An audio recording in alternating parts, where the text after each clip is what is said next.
তো শীতটা তো বেশ জমিয়েই পড়েছে, আর পৌষ পার্বণও খুব কাছেই। তো তোমরা এই সময় কে কে পিঠে বানিয়ে বানিয়ে খাচ্ছ আর কি কি নতুন পিঠে বানাচ্ছ অবশ্যই শেয়ার করো কিন্তু। তো সেরকমই আমিও বাড়িতে কিন্তু বেশ কয়েকটা পিঠে বানিয়েছিলাম, তেমনি আজ বানাতে চলে এলাম গুড় পিঠে।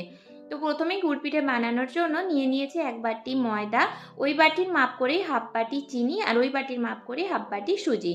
তারপর নিয়ে নিয়েছি একটু মৌরি আর অল্প একদম একটুখানি নুন, আর মৌরিটা কিন্তু হাতে ঘষে নিয়েছিলাম। তারপর শুকনো উপকরণগুলো মিশিয়ে ঈষৎ উষ্ণ গরম জল দিয়ে একটা ব্যাটার করে নিলাম। এবার এই ব্যাটারটা আমি 20 মিনিটের জন্য ঢাকা দিয়ে রেখে দেবো, তাতে চিনিটাও গলে যাবে আর সুজিটাও ফুলে উঠবে। তারপর 20 মিনিট পর ঢাকা খুলে দেখি সুজিটা কি সুন্দর করে ফুলে উঠেছে।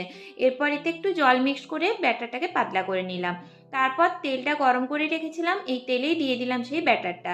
এবার 5 থেকে 10 মিনিট লো ফ্লেমে এপিট ওপিট করে ভেজে তুলে নিলেই রেডি হয়ে গেল সুন্দর নরম আর মিষ্টি মিষ্টি গুড় পিঠে। তোমরাও কিন্তু বাড়িতে অবশ্যই বানিও।